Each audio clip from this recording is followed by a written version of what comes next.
لا حول ولا قوة إلا بالله العلي العظيم. أعوذ بالله من الشيطان اللعين الرجيم. بسم الله الرحمن الرحيم. اللهم كل وليك الحجة ابن الحسن صلواتك عليه وعلى آبائه في هذه الساعة وفي كل ساعة ولي وحافظ وقائد وناصرا ودليلا وعينا حتى تسكنه أرضك توعا وتمتعه فيها طويلا. اللهم صل على محمد وآل محمد. رب اشرح لي صدري ويسر لي أمري واحلل عقدة من لساني يفقهوا قولي برحمتك يا أرحم الراحمين. اللهم صل على محمد وآل محمد وعجل فرجهم. السلام علیکم ورحمۃ اللہ. آج بسلسلہ یہ درس جس طرح سے چل رہا ہے، آج کی تاریخ جو ہے وہ 15 ماہ مبارک رمضان ہے، اور آج چونکہ ایک بہترین تاریخ ہے اور اہل بیت علیہم السلام کے لیے ایک عظیم الشان دن ہے، کہ جہاں پر اور اسی ذیل میں آپ سب کی خدمت میں اور اس سے پہلے امام وقت کی خدمت میں تہنیت و تبریک عرض کرتے ہیں ان کے جد امام حسن مجتبیٰ علیہ السلام کی ولادت کی، اور آپ سب کی بھی خدمت میں بہت بہت مبارک. انشاءاللہ آج کے روز سے فیضیاب ہوں گے. امام کی خدمت میں کچھ نذرانہ مثلا سلوات بھیج سکتی ہیں، نذر کروا سکتی ہے، روزہ دار کو آپ افطار کروا سکتی ہے، اور اس طرح سے دیگر امور انجام دیا جا سکتا ہے کہ ایک چھوٹی سا ہدیہ کے طور پر ان کے ولادت کے موقع پر جو ہے ہم حاصل کریں، اور اپنی جو بھی معنوی حاجات ہیں یا مادی حاجات ہیں، کیونکہ بالاخر اہل بیت علیہ السلام کے امام کریم ہیں، سخی ابن سخی ہیں، ان کے دربار سے کوئی بھی خالی نہیں جاتا ہے. انشاءاللہ کہ آپ لوگ بھی حاجت رواں ہوں. خوب درس کا آغاز کرتے ہیں انہیں کی ولادت کے ذیل میں. آج کے درس کو ہم جو ہے وہ اس درس سے فیضیاب ہوں گے کہ کچھ نظر، کچھ زندگانی پہلو پر امام مجتبیٰ کی نظر کرتے ہیں کہ کس طرح سے امام اپنی زندگی کیا کرتے تھے. کہ جس طرح سے ہم جانتے ہیں کہ 15 ماہ رمضان جو ہے وہ 3 ہجری کی شب کو مثلا مدینہ منورہ میں امام کی ولادت ہوئی، اور ولادت سے قبل ام الفضل نے اس چیز کو جو ہے وہ خواب میں دیکھا تھا کہ رسول اکرم جس میں ان کے جسم کا ایک ٹکڑا میرے گھر میں آ پہنچا ہے. اور یہ آپ لوگوں نے بارہا جو ہے وہ اس واقعے کو سنا ہوگا کہ خواب میں رسول خدا صلی اللہ علیہ وآلہ وسلم سے بیان کیا کہ آپ نے فرمایا کہ اس کی تعبیر یہ ہے. مثلا جب انہوں نے اپنے خواب بیان کیا تو رسول نے اس کی تعبیر بتائی تھی کہ میری لخت جگر فاطمۃ الزہرا کے بطن سے بہت جلد کیا ہے ایک بچہ پیدا ہوگا کہ جس کی پرورش تم کرو گی. مورخین کا کہنا ہے، تاریخ روایتیں کہتی ہیں کہ رسول کے گھر میں امام حسن مجتبیٰ کی پیدائش اس نوعیت کی یعنی پہلی خوشی تھی. سب سے پہلے مثلا نواسے ان کے تھے اور ایک بچہ ان کے گھر آیا تھا، اور امام کی ولادت نے رسول کے دامن سے مثلا مقطوع نسل ہونے کا دھبا ایک جو لگا ہوا تھا، کہ جہاں پر ہم یہ چیز جانتے ہیں کہ رسول کو جو ہے وہ لوگ اس وقت کے لوگ جو ہے وہ ابتر کہا کرتے تھے، اور ان کی نسل نہ ہونا یا بیٹی ہونے جس طرح سے تعبیر کرتی ہے دنیا کہ بیٹیوں سے نسل نہیں چلتی بلکہ بیٹوں سے نسل چلتی ہے. تو یہ بھی ایک مہرہ جو لگا دیا گیا تھا، اس مہرے کے دھبے کو، اس داغ کو صاف کرنے کے لیے امام حسن مجتبیٰ کی ولادت ہونے پر یہ چیز بھی ان کے نام سے ہٹ گئی تھی کہ ان کی نسل آگے نہیں بڑھ سکتی ہے. وجود جو ایک بیٹے کا آیا، اور پھر وہ ایک تعبیر ہوئی لوگوں کے لیے کہ بیٹا ان کے گھر آ گیا ہے اور نسل کو آگے جو ہے وہ بڑھائے گا. بالآخر یہ چیزیں جو ہے وہ لغو ہے کہ بیٹوں سے نسلیں چلا کرتی ہیں اور بیٹیوں سے قطع ہو جاتی ہیں. نہیں، اولاد ہے، فرزند ہوتے ہیں، چاہے بیٹی ہو چاہے بیٹا ہو. خوب پھر ان کا نام گرامی ولادت کے وقت جو ہے وہ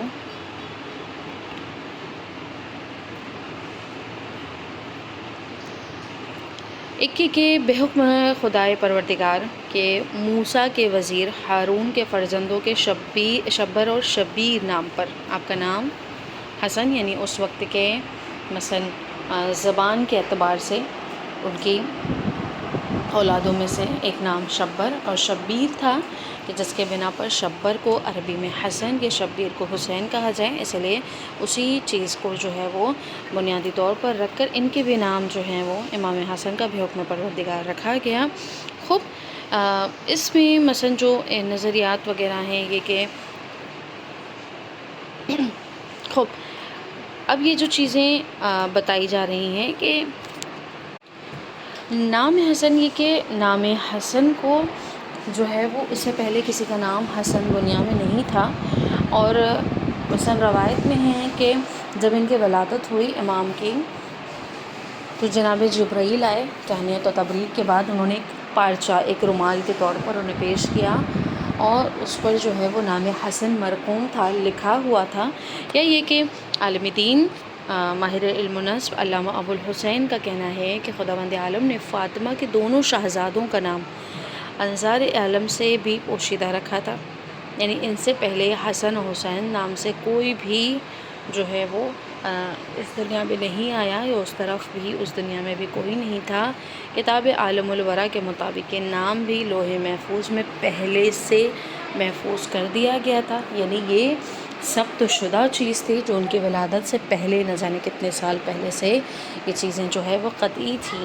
خوب پھر یہ کہ امام حسن علیہ السلام کی عظمت، امام حسن علیہ السلام کی جو مرتبہ، جو بلندی ہے، وہ خود حضرت کی نظر میں کیا ہے، وہ کس طرح سے مثلا یہ کہ وہ ان کے نواسے تھے، انہیں محبت تھی، ایک فطری چیز تھی، لیکن بالاخر کچھ صفات امام کی اس طرح کہ جو بچپن سے ہی جو ان کے اندر تھی۔ خوب یہ کہ حقیقت ہے کہ امام حسن جو ہے وہ پیغمبر کے نواسے ہیں، ٹھیک ہے، اور قرآن انہیں کیا کہتا ہے، فرزندان رسول کہا گیا ہے جناب حسنین کو، اور بہترین جو ہے وہ مثلا ایک فرزند رسول کا درجہ دیا گیا انہیں، ٹھیک ہے، اور اپنے دامن میں جا بجا آپ کی تذکرہ کو جگہ دی، یعنی ہر جگہ پر جو ہے وہ آل رسول کا تذکرہ ہے قرآن مجید میں، اور خود سرور کائنات نے بے شمار احادیث جو ہے وہ امام حسن علیہ السلام یا امام حسین علیہ السلام کے بارے میں ارشاد فرمائی ہے، کہ جس میں سے اب چند حدیثیں یہاں پہ کہ میں حسنین کو دوست رکھتا ہوں، اور جو انہیں دوست رکھے اسے بھی قدر کی نگاہ سے دیکھتا ہوں۔ ایک صحابی کا خود بیان ہے کہ رسول کریم کو اس حال میں دیکھا گیا کہ وہ ایک کندھے پر امام حسن اور دوسرے پر امام حسین کو بٹھائے ہوئے لے جا رہے ہوں، اور باری باری دونوں کا منہ چومتے ہیں، اور پھر جو ہے وہ ایک صحابی بیان کرتے ہیں کہ ایک دن حضرت نے مثلا کیا کیا، نماز پڑھ رہے تھے امام حسنین، یہ ہم نے بارہا سنا کہ وہ ان کی پشت پر سوار تھے دونوں بچے، اور پھر جو ہے وہ پشت یعنی سجدہ اتنا زیادہ طولانی ہو گیا، تو کسی نے جو ہے وہ بچوں کو روکنا بھی چاہا، اشارے سے منع کر دیا۔ ایک مثلا صحابی بیان کرتے ہیں دوسرے کہ میں اس دن جو ہے وہ اس دن سے امام حسن کو بہت زیادہ مثلا دوست رکھنے لگا، مثلا اگر کوئی روکنا بھی چاہتا تو رسول نے انہیں منع کر دیا کہ نہیں انہیں رہنے دو، اور اس طرح سے چیزیں۔ خوب تو یہ جو فضیلت ہے مثلا صحابیوں کا، یہ دیکھنا کہ رسول خود اپنے بچوں کو، اپنے نوازوں کو کس طرح سے اہمیت دے رہے ہیں، اگر پشت پہ سوار بھی ہو جاتے ہیں تو انہیں روکنا نہیں ہے، یعنی وہ جس طرح سے بھی کر رہے ہیں۔ تو یہ مثلا صحابی کہتا ہے کہ میں اس دن سے بہت زیادہ جو ہے وہ دوست رکھنے لگا ہوں، کہ جس دن سے میں نے رسول کی آغوش میں بیٹھ کر انہیں داڑھی سے کھیلتے ہوئے دیکھا تھا۔ پھر یہ کہ ایک دن جو ہے وہ واقعہ ہے کہ سرور کائنات نے امام حسن کو کاندھے پر سوار کیے ہوئے کہیں لے جا رہے ہیں، پھر صاحب نے کہا صاحبزادے تمہاری سواری کس قدر اچھی ہے، مثلا بچوں سے کہا، تو یہ سن کر مثلا رسول نے فرمایا کہ یہ کہو کہ کس قدر اچھا سوار ہے، یعنی یہ کہ ان کی فضیلتیں ان کی فضیلتوں کو اپنے برابر جو ہے وہ کرنا کہ میرے ٹکڑے ہیں، میرے جگر گوشہ ہیں، اور اس طرح سے جو الفاظوں کا استعمال کیا، یعنی پے در پہ انہوں نے اپنی فضیلتوں کے ساتھ ساتھ، یعنی خود قرآن بھی اس چیز کو کہ جو رسول وہ حسنین ہیں، جو حسنین ہیں وہ رسول ہیں، ان کا ٹکڑا ہے، ان کا حصہ ہے، ان کا جگر گوشہ ہے، ان کی فضیلت ان جیسی فضیلت ہے جو ان کو دوست رکھتا ہے، یعنی انہیں رسول دوست رکھتے ہیں۔ اس طرح سے پھر یہ کہ حافظ ابو نعیم ابو بکر سے جو ہے وہ روایت کرتے ہیں کہ ایک دن رسول خدا جو ہے وہ نماز جماعت پڑھا رہے تھے کہ اچانک سے جو ہے وہ امام حسن آ گئے اور وہ دوڑ کر پشت رسول پر سوار ہو گئے، اور پھر یہی ساری چیزیں ہیں کہ رسول کریم نے جو ہے وہ نہایت ہی نرمی کے ساتھ سر اٹھایا اختتام نماز پر۔ آپ اس کا تذکرہ کیا تو فرمایا کہ یہ میرا گلِ امید ہے اپنی حاضر سید، ابنی حاضر سید، یہ میرا بیٹا سید ہے، یعنی بیٹا کر کے پکارنا، اور اس طرح کے جو چیزیں انہوں نے بتائیں کہ دیکھیں دنیا کی یہ چیزوں کو بھی رسول نے ختم کیا کہ مثلا ہماری جو دنیا میں یہ چیزیں ہوتی ہیں کہ مثلا اولاد جو ہے وہ ہوتی ہے تو وہ ددیال کی اولاد ہوتی ہے یا دادا دادی کے خاندان کو آگے بڑھاتی ہے، لیکن ان کا جو ہے وہ کوئی ربط جو ہے وہ ماں کے خاندان سے نہیں ہوتا، اور اس طرح سے مثلا کوئی چیز ایک کنیکٹ نہیں کرتی، بس ایک رشتے کی حد تک نبھایا جاتا، لیکن یہ اس طرح سے نہیں ہے۔ خود اس چیز کی ایک بڑی گواہی ہے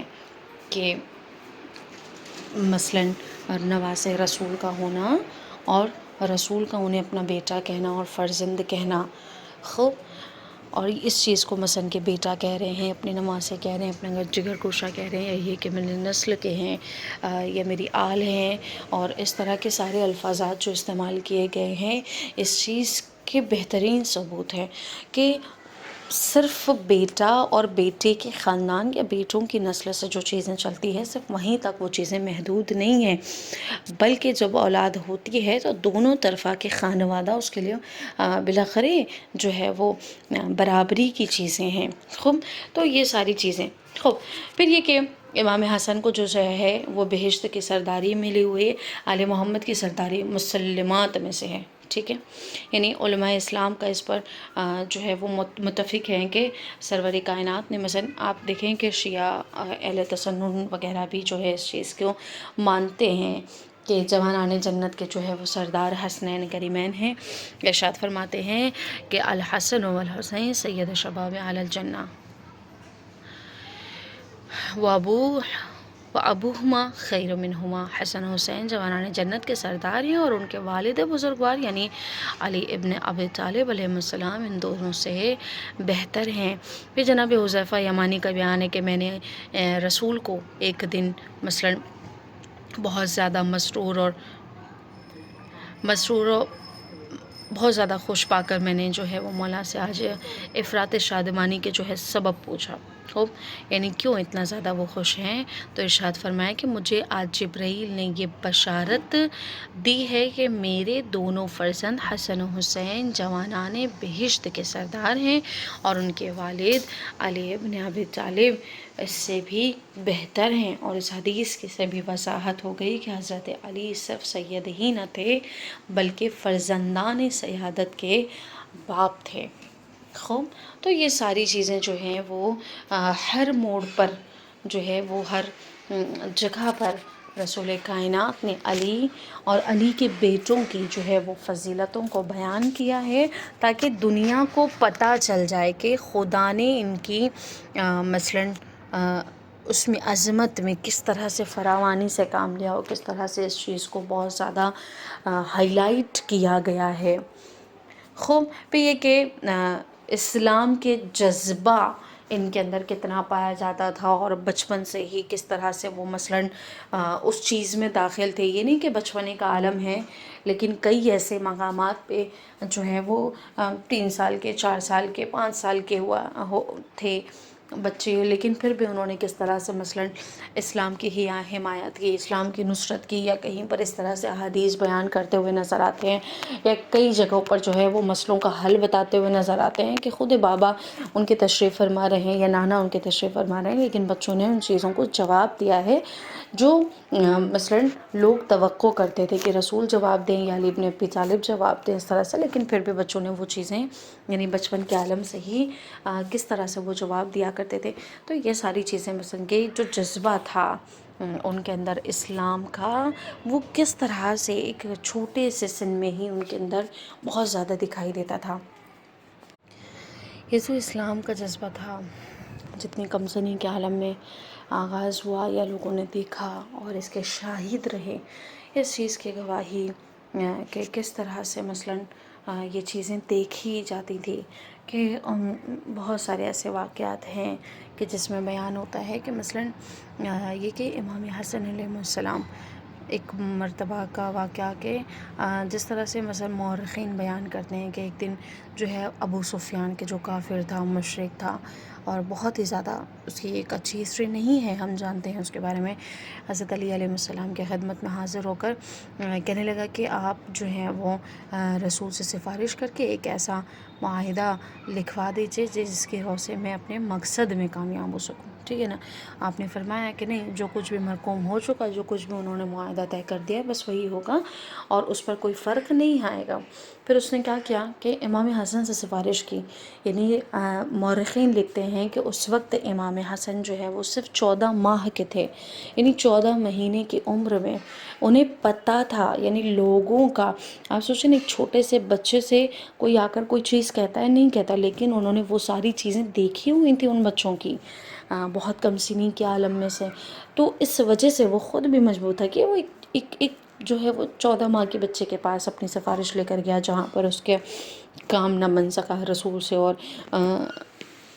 امام علی سے، وہ جو ہے وہ امام حسن کے پاس گیا اور اس نے یہ چیز کہی کہ آپ سفارش کروا دیں، تو وہ جو 14 ماہ کی جو ہے وہ حال میں اس سن میں تھے، اس کے باوجود جو ہے وہ فوراً مثلا روایت میں ہے کہ امام حسن دوڑ کر جاتے ہیں اور اس کی داڑھی کو پکڑ لیتے ہیں، اس کی ناک موڑتے ہیں، مثلا ایک جو بچے کی حرکات ہوتی ہیں اس طرح سے اسی جو ہے وہ کم سنی کے عالم میں اسی جو ہے وہ اس حالت میں جو ہے وہ کام کیا، کہا کہ اگر تم کلمہ پڑھ لو، کلمہ شہادتین اگر تم زبان پر جاری ہو تو سب کچھ تمہارا ہے خوب۔ اور اس طرح سے جب امام حسن نے اپنی ایک بچگی کے عالم کی چیزیں کے ساتھ یہ چیز کیا تو خود امام جو ہیں وہ امام علی علیہ السلام جو ہے وہ مسکرانے لگتے ہیں اور خوش ہو جاتے ہیں یہ ساری چیزیں اس کے دیکھ کے۔ پھر یہ کہ وحی کا ترجمہ کرنا، یعنی چھوٹے سے تھے بالکل، لیکن جب بھی وہ اپنے نانا کے ساتھ ہوتے تھے اور اگر کوئی وحی نازل ہوتی تھی تو آپ سوچیں ان کا مرتبہ کیا تھا کہ جہاں پر وحی نازل ہوتی تھی دوسروں کو نہیں پتہ ہوتا تھا، یعنی دوسرے تاریخ میں آپ لوگوں نے کئی بار یہ چیز سنی ہو شاید کہ جب وحی نازل ہوتی تھی تو لوگ صرف کیا دیکھ پاتے تھے کہ ہاں ان کی حالت دگرگون ہو رہی ہے اور بالکل زرد پڑ جاتے تھے، بالکل جو ہے وہ ایک وحشت طاری ہو جاتی تھی، اور اس طرح سے رسول جو ہے وہ بالکل اس طرح کی ان کی حالات کو جو ہے وہ سمجھ جایا کرتے تھے لوگ۔ لیکن آپ دیکھیں کہ جس طرح سے احکام الہی کو یا چیزوں کو نازل کیا جاتا تھا خدا کی طرف سے، مثلا جو چیزیں آتی تھی، جو نازل ہوتی تھی، جو نزول کرتی تھی، جبرائیل جو ہے وہ لے کر آتے تھے پیغامات الہی کو، اور اگر امام حسنین ان کے پاس ہوں، امام حسن خود وحی کے ترجمان ہیں، یعنی جب وہ نانا کے پاس اگر کوئی وحی نازل ہو اور اس طرح کے پیغامات آتے تھے وہ لفظ با لفظ جو ہے وہ آ کر فوراً اپنی مادر گرامی کو بیان کیا کرتے تھے۔ تو یہ چیز جو ہے وہ شہزادی فاطمہ الزہرا جو ہے وہ امام علی سے فرماتی ہیں، بتاتی تھیں کہ مجھے کس طرح سے میرا بیٹا آ کر جو ہے وہ ترجمہ کرتا ہے اور وہ چیزوں کو آ کر مجھے بیان کرتا ہے۔ امیر المومنین نے جو ہے وہ خواہش ظاہر کی اپنی کہ میں بھی اپنے بیٹے کی جو ہے وہ زبان سے وہ ترجمان وحی کو سننا چاہتا ہوں، اور احکامات الہی جو کچھ بھی رسول پر نازل ہوتی ہیں اس کی وہ چیزیں میں سننا چاہتا ہوں خود۔ تو پھر یہ دونوں میں جو ہے وہ چیزیں طے ہوتی ہیں کہ فاطمۃ الزہرا سلام اللہ علیہا جو ہے وہ اس چیز کو بیان کرتے ہیں کہ آپ فلاں فلاں وقت پر کہ کب آتے ہیں، کب میرا بیٹا جو ہے وہ گھر آتا ہے، اور آپ اس طرح آپ پہلے آ جائیں. تو وقت کو معین کر کے جو ہے وہ اس وقت جو ہے مولا کائنات گھر میں پہلے سے آ جاتے ہیں، اور پنہانی حالت میں، چھپی ہوئی حالت میں مثلاً پھر بیٹا آتا ہے. اور اسی طرح سے جس طرح سے وہ اکثر اپنی مادر گرامی کو جو ہے وہ وحی کے پیغامات پہنچایا کرتے تھے، آ کر ان کی آغوش میں بیٹھتے ہیں، ان کے ماں جو ہے انہیں نوازش کرتے ہیں، اور پھر وہ شروع کرتے ہیں بیان کرنا. اور مولا کائنات اس چیز کو جو ہے وہ چھپ کر سن رہے ہوتے ہیں کہ وہ کس طرح سے بہت زیادہ وہ خوش ہوا کرتے ہیں اور خوش ہو رہے تھے. خوب، تو جب یہ چیزیں ختم ہو گئی، انہوں نے جو ہے وہ بیان کو اپنے بتا دیا، تو اس کے بعد کہنے لگے کہ اماں مجھے ایسا کیوں محسوس ہو رہا ہے کہ جیسے میں اپنے بزرگوار کی جو ہے وہ سامنے اس چیز کو، مثلا آج میری زبان میں لکنت ہے، آج میں اس طرح سے بیان نہیں کر پا رہا جس طرح سے میں کرتا ہوں. تو مولا کائنات جو ہے وہ آتے ہیں اور آ کر اپنے بیٹے کو اپنی آغوش میں لیتے ہیں، انہوں نے بوسہ دینے لگتے ہیں. تو اس چیز سے ایک یہ بھی نقطہ آپ دیکھیں کہ ادب کتنا زیادہ تھا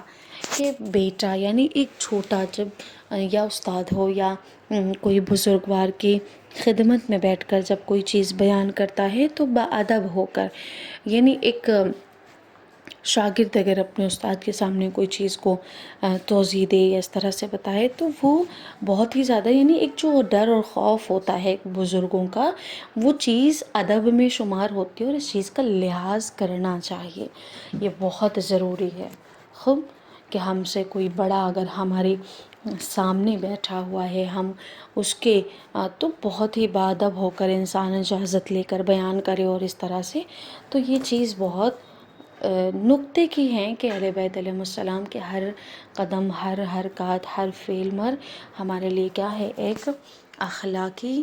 جو ہے وہ درس ہوا کرتا ہے، جس کے لیے ہمیں ضروری ہے کہ ہم ان چیزوں سے جو ہے وہ اپنی زندگی کو، ہم اپنی زندگی میں جو ہے وہ سیکھ لیں. یا یہ کہ مثلاً کوئی سوال، کوئی مسئلہ اگر پیش آتا تھا، مثلاً ایک سائل جو ہے وہ حضرت ائمہ معصومین علیہم السلام کو جو ہے وہ علم لدنی تھا، اس میں کوئی شک نہیں ہے. ایک سائل کا سوال ہے، یہ دیکھیں کہ آپ شان اہل بیت علیہم السلام کیا ہے، یعنی علم لدنی وہ ہونا کہ جو کسی سے حاصل نہ کی گئی ہو، نہ کوئی کتاب، نہ کوئی استاد، نہ کوئی پڑھانے والا، کچھ بھی نہیں. یعنی آج دیکھیں کہ آپ علماء، آج جو بڑے بڑے ہم علماؤں کا نام سنتے ہیں، مثلا بڑے بڑے عالم کا نام سنتے ہیں، اتنی علم عام حیرت میں پڑ جاتے ہیں کہ اس قدر علم انہوں نے حاصل کیا، لیکن پھر بھی ان کے علم کیا ہیں، ناقص ہیں. بالآخر وہ اس منزل تک نہیں پہنچ سکتے جہاں غلام اہل بیت علیہ السلام بھی پہنچے ہوں، ٹھیک ہے نا. لیکن اس کے لیے بھی کیا ہے، پوری زندگی وہ اپنی جو ہے وہ ڈال دیتے ہیں، تب جا کے انہیں کچھ علم حاصل ہوتا ہے، درحالی کہ وہ اصل جتنے کل علم میں سے شاید ہی کچھ حصہ بھی نہ ہو. خوب، لیکن آپ سوچیں کہ اس علم کو، یعنی ایک علم الہی جو ہے وہ بنا کسی سے لیے ہوئے جو انہیں حاصل ہو جاتا ہے، جو انہیں خود اللہ جو ہے وہ انہیں عطا کرتا ہے. جیسے علم لدنی کہتے ہیں کہ انہیں کسی کے ذریعے، کسی کتاب کو، کسی چیز کو پڑھنے کی ضرورت نہیں ہوتی، کسی سے سیکھنے کی ضرورت نہیں ہوتی، وہ ان کے پاس ہوتی ہے. خوب سائل یہاں پہ مثلا یہ کہ اسی لیے مثلا امامت میں مثلا وہ کوالٹی ہوتی ہے کہ وہ بچپن سے ہی اپنے مسائل علمیہ سے جو ہے وہ واقف ہوتے ہیں، اور جن سے دنیا کے عام علماء جو ہے وہ اس طرح سے پوری زندگی لگا دیتے ہیں، ٹھیک ہے نا. خوب، بہت سارے جو ہے وہ واقعات ہیں کہ ابن شہر آشوب کے حوالے سے، مثلا شرح اخبار قاضی نعمان مرقوم ہے کہ ایک سائل ابو بکر کی خدمت میں آیا اور اس نے سوال کیا کہ میں نے حالت احرام میں جو ہے وہ شتر مرغ کے کچھ انڈے کو بھون کر کھا لیا، اب میرا کیا ہوگا، مجھ پہ کیا کفارہ ہے جو میں واجب ہے مجھ پر ادا کرنا. سوال کا جواب جو ہے وہ بہت زیادہ سخت تھا اس کے لیے. خب، خلافت کی پیشانی پر پسینہ آیا پریشانی کا. پھر کیا ہوا کہ اس نے کہا کہ تم جو ہے عبد الرحمن ابن عوف کے پاس لے جاؤ اسے، اور اس جوان کا جو ہے سوال وہاں پر کیا جائے۔ اب جب وہ وہاں پہ پہنچتا ہے تو وہاں سے بھی جواب نہیں ملتا ہے، اور پھر وہاں سے بھی لاجواب جب ہو جاتا ہے تو عبد الرحمن جو ہے وہ کہتا ہے کہ تمہارے سوال کا جواب جو ہے وہ صرف امیر المومنین ہی حل کر سکتے ہیں۔ اب وہ سائل جو ہے حضرت علی کی خدمت میں آتا ہے، اپنے سوال کو دہراتا ہے کہ میں نے اس طرح سے شتر مرغ کا انڈا جو ہے وہ کھا لیا ہے بھن کر، اب میں کیا کروں، مجھے کیا کفارہ ادا کرنا پڑے گا۔ امام جو ہے وہ مسکراتے ہیں، مسکرا کے کہتے ہیں کہ دیکھو جو بچے آ رہے ہیں، امام حسن کی طرف اشارہ کیا، کہا اس سے سوال کر سکتے ہو۔ خوب، اب جب وہ متوجہ ہوا تو مسئلے کو دوبارہ سے دہرایا۔ امام نے بہت بہترین اعتبار سے، جو ابھی بچپن کے ہی عالم میں تھے، بہت ہی بہترین طریقے سے جو ہے وہ اسے جواب دیا کہ تو نے جتنے انڈے کھائے ہیں اتنی ہی عمدہ اونٹیوں کا جو ہے وہ بندوبست کر، اس اونٹیوں کو کیا کرنا ہے، اونٹنیوں کو کیا کرنا ہے، انہیں حاملہ کروا، اور اس سے جو بچے پیدا ہوں اسے خانہ کعبہ کو ہدیہ کر دیا جائے۔ خوب، امیر المومنین جو ہے وہ ہنستے ہیں، مسکرا کر فرماتے ہیں کہ بیٹا جواب تو بالکل تمہارا صحیح ہے، لیکن یہ بتاؤ کہ کیا ایسا نہیں ہے کہ کچھ حمل ضائع بھی ہو جایا کرتے ہیں؟ تو امام نے فوراً کہا کہ امام حسن جو ہے وہ مسکرا کر کہتے ہیں بابا جان بالکل صحیح ہے، مگر ایسا بھی تو ہوتا ہے نا کہ کچھ انڈے بھی خراب اور گندے ہو جائیں تو اس طرح سے بھی نکل جاتے ہیں۔ بس یہ سن کر جو ہے وہ سائل جو ہے وہ بہت ہی بلند طریقے سے پکار اٹھتا ہے کہ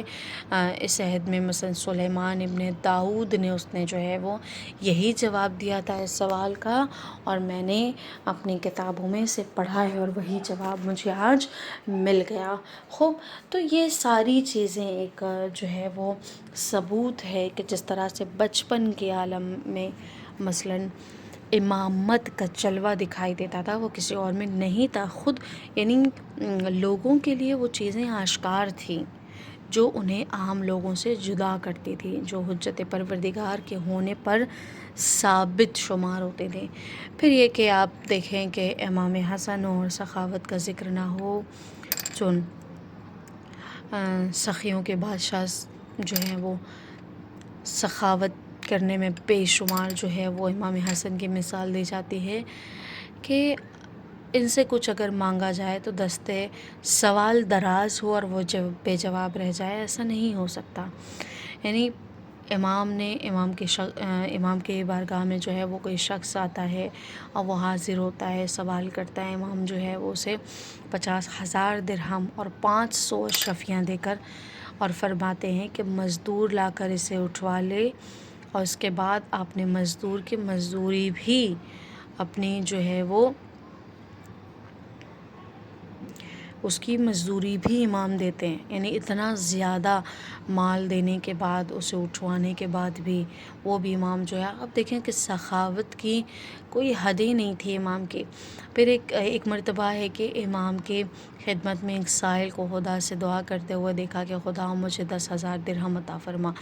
آپ نے جو ہے وہ گھر پہنچ کر مطلوبہ رقم جو ہے وہ اس شخص تک بھجوا دی۔ پھر امام سے کسی نے پوچھا کہ آپ تو فاقہ کرتے ہیں لیکن سائل کو محروم واپس نہیں کرتے ہیں، تو فرمایا کہ میں خدا سے مانگنے والا ہوں اور اس نے مجھے دینے کی عادت ڈال رکھی ہے، اور میں نے لوگوں کو دینے کی عادت رکھی ہے، یعنی میں ڈرتا ہوں کہ اگر اپنی عادت بدل دوں تو کہیں خدا بھی نہ اپنی عادت بدل دے اور مجھے بھی محروم کر دے۔ یعنی میں نے خدا سے میں مانگتا ہوں اپنے لیے اور میں دینے والا ہوں، یعنی مجھے اللہ نے دینے کی عادت، یعنی یہ توفیق کے پروردگار ہے کہ میں عطا کرتا ہوں، اگر میں نے عطا کرنا چھوڑ دیا تو مجھے ڈر ہے کہ خدا بھی مجھے عطا کرنا چھوڑ دے، خدا بھی اپنا ہاتھ روک لے اگر میں ہاتھ روک لوں۔ یعنی واقعاً آج بہترین دن ہے امام سے مانگنے کا۔ اگر آپ پریشان ہیں، آپ مجبور ہو رہی ہیں، آپ قرض میں ڈوبی ہوئی ہیں، آپ کسی بھی طرح کی پریشانی ہے، دنیاوی حاجات کے لیے، اخروی حاجات کے لیے بہترین دن ہے کہ امام کے جو ہے وہ ولادت کے موقع پر امام سے مانگیں، ان سے توسل کریں، ان کی خدمت میں دست دراز جو ہے وہ دست دراز کریں، سوال کریں امام سے، حتماً آپ کا سوال جو ہے وہ بے جواب نہیں جائے گا۔ خوب، تو یہ کچھ پہلو ہیں امام کے جو ان کی زندگی سے جو ہے وابستہ تھے کہ کس طرح سے کریم اہل بیت کہلاتے ہیں، اور ان کی اولادوں میں بھی یہی کرامت۔ ایسا نہیں ہے کہ اگر وہ سخی ہیں تو دوسرے امام سخی نہیں ہیں، لیکن کچھ ویژگیاں ہر امام کی مخصوص تھیں، اور امام حسن کی یہ ویژگی جو ہے وہ مخصوص ہے امام کی ذات سے۔ انشاءاللہ کہ اپنی دعاؤں میں جو ہے وہ سارے مومنین کرام کو جو ہے وہ یاد رکھے گا، حتماً آج فروغ سے پہلے ایک خصوصی چیز امام سے جو ہے وہ دریافت کیجیے گا، حتماً آپ کے سوال کا جواب جو ہے وہ ملے گا، اور انشاءاللہ ظہور کے لیے حتماً دعا کریں۔ مظلومین سیریا کو بالخصوص اپنی دعاؤں میں شامل حال کریں، ان کے لیے دعائیں مانگیں آج کے دن کہ امام ان کے جو ہے وہ کمک کریں، مدد فرمائیں، اور امام کے انشاءاللہ کہ ہم وقت ظہور امام کی کنیزی میں شمار ہوں گے۔ وآخر دعوانا الحمدللہ رب العالمین، صلی اللہ علی محمد وعلی محمد وعجل فرجہم فرجنا بہم۔